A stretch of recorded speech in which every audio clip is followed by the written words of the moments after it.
Hi guys, welcome back to my channel. Pondicherry సిరీస్లో ఇవాళ అయితే మనకు డేటు. మేమైతే పొద్దున్న లేచి శుభ్రంగా రెడీ అయ్యి సన్ రైజ్ చూడడానికి రాక్ బీచ్కి అయితే వచ్చేసాం ఫ్రెండ్స్. ఇక్కడ సన్ రైజ్ అయితే మొత్తం వర్త్ వేరే ఉంది. అలా సన్ రైజ్ చూశాక మా ఫ్రెండ్స్ అందరు ఫోటోలు దిగారు, వీడియోలు తీసాం. ఆ వాటర్లో ఆడుకున్నాం చిన్నపిల్లల్లాగా. రాక్ బీచ్ అయిపోగానే మేమైతే ఫ్రెంచ్ కాలనీకి రీచ్ అయ్యాము. ఫ్రెంచ్ కాలనీలో ఫోటో లొకేషన్స్ అదిరిపోయాయి. మీ ఫ్రెండ్స్లో ఎవరైనా ఫోటో ఇచ్చున్న వాళ్ళు ఉంటే ఈ ప్లేస్ని అయితే అసలు మిస్ అవ్వకండి.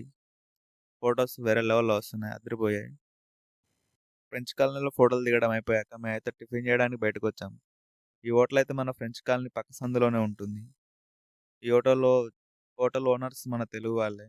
మీరు ఎవరైనా పాండిచ్చేరి వెళ్తే ఈ హోటల్లో ట్రై చేయండి, భోజనం చాలా బాగుంటుంది. 50 రూపాయలకే 2 దోశలు, ఒక ఇడ్లీ, ఒక వడ ఇస్తున్నారు. మీరు ఎవరైనా వెళ్తే తప్పకుండా విజిట్ అవ్వండి ఫ్రెండ్స్. ఇదే నేను చెప్పిన హోటల్ అడ్రస్. మన ఫుట్పాత్ పైన ఒక చెట్టు పక్కన అమ్ముతున్నారు. వీలుంటే విజిట్ అవ్వండి. Okay friends, bye.